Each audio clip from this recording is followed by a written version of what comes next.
अच्छा sir, liver cancer बहुत तेज़ी से फैल रहा है पाकिस्तान में, बड़ी रिपोर्टिंग हो रही है।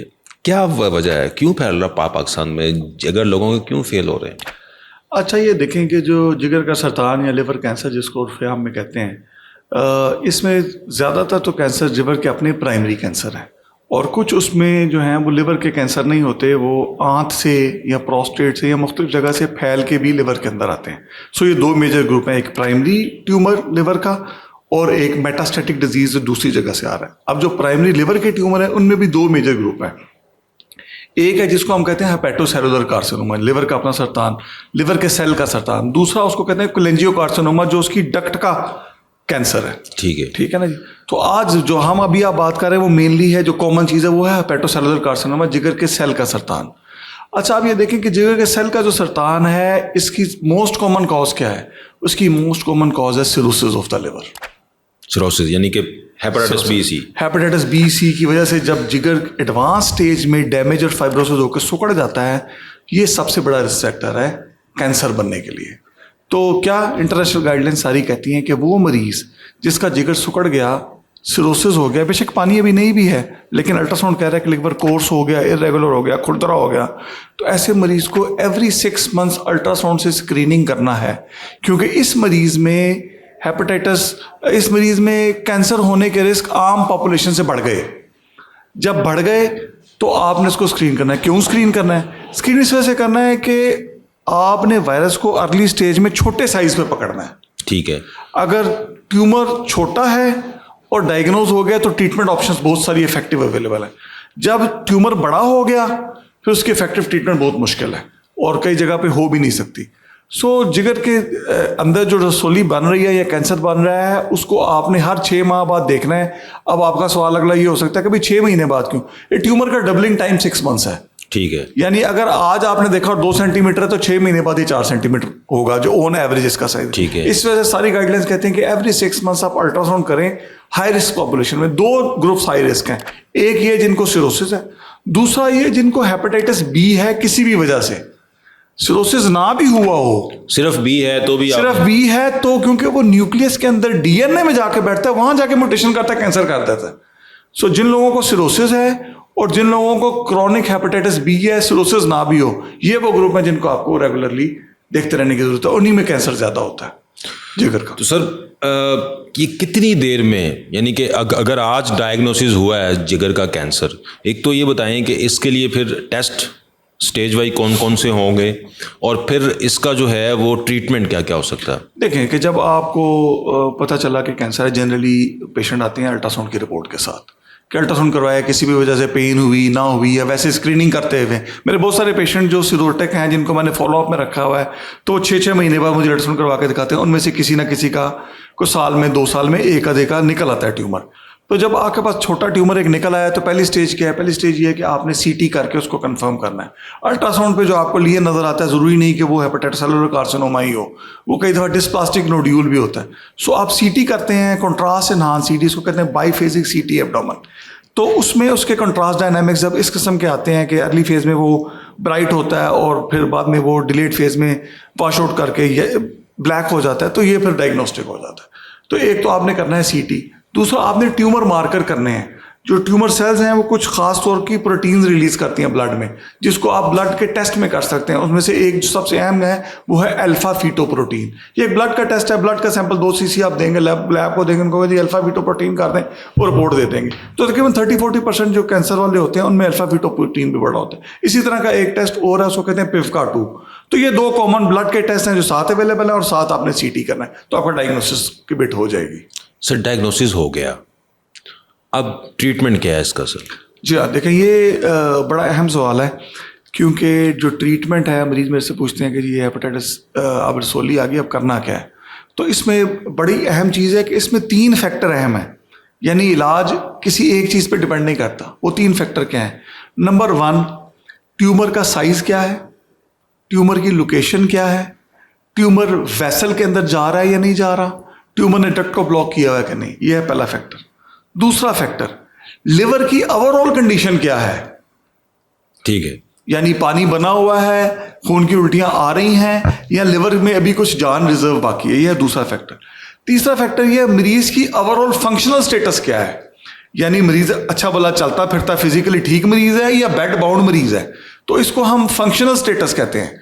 यानी एक्सेप्टेबल फंक्शनल स्टेटस ये है कि मरीज अपना चलो अगर कोई स्पोर्ट्स वगैरह नहीं भी करता तो कम से कम वॉशरूम आता जाता अपना खाना पीना कपड़े शपड़े बदलना खुद करता है, तो हम कहते हैं रीजनेबल फंक्शनल स्टेटस है। फिर उसके बाद है जो मरीज कहता है जी इसके तो सपोर्ट से कपड़े बदलवाने पड़ते हैं, वॉशरूम में साथ लेके जाना पड़ता है। उससे अगली स्टेज ये है कि ये तो भाई वॉशरूम तक जा ही नहीं सकता, ये तो बेड पे बेड पहन कर, तो ये फंक्शनल स्टेटस है हमें। सो 3 चीजें मैंने आपको बताई। नंबर 1 ट्यूमर के dynamic, size, number, shape, vessel के नॉर्मल। नंबर 2 ओवरऑल लिवर का फंक्शनल स्टेटस।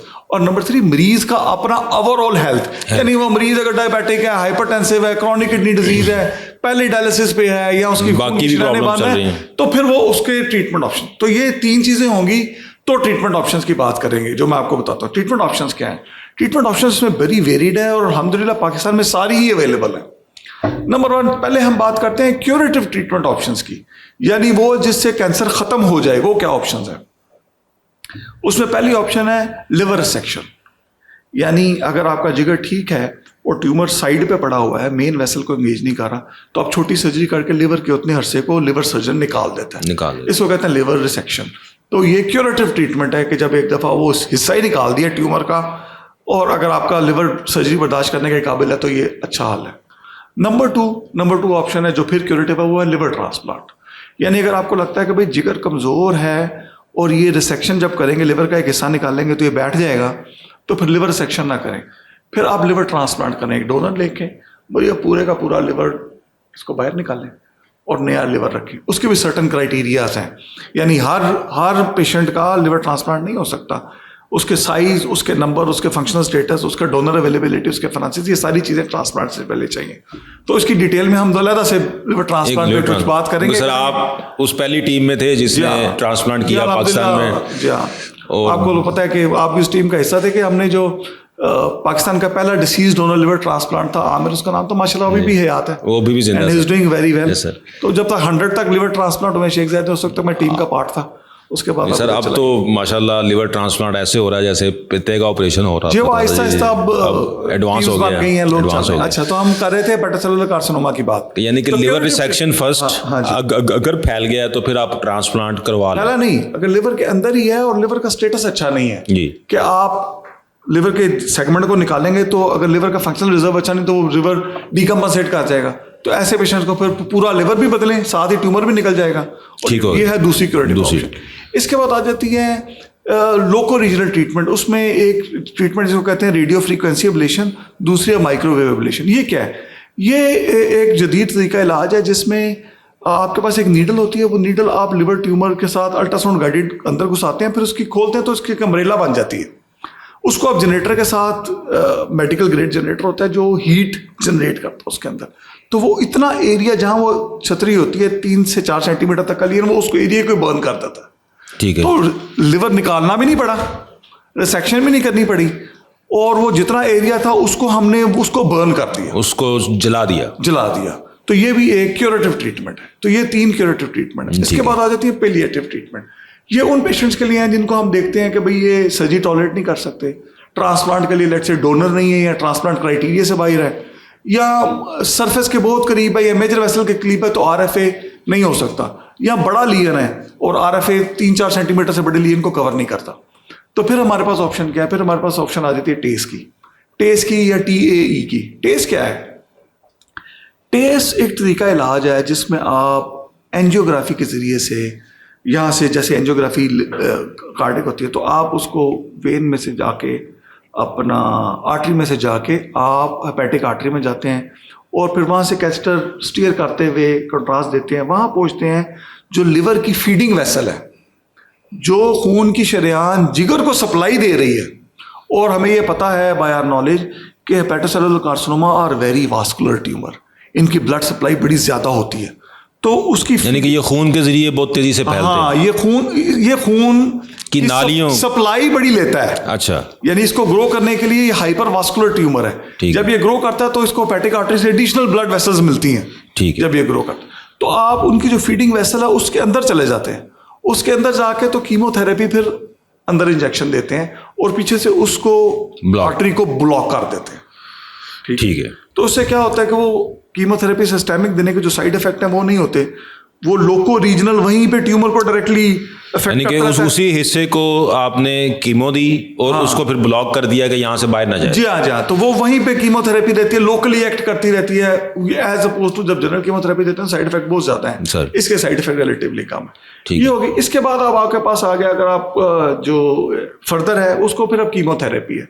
कीमोथेरेपी में भी ओरल कीमोथेरेपी है जो सराफानेब लेनवेटिनिब के नाम से है, फिर इम्यूनोथेरेपी है जो अब एडवांस थेरेपी है, जिसमें सर्वाइवल का इंप्रूवमेंट ओरल कीमोथेरेपी से ज़्यादा, लेकिन ये थोड़ी एक्सपेंसिव है।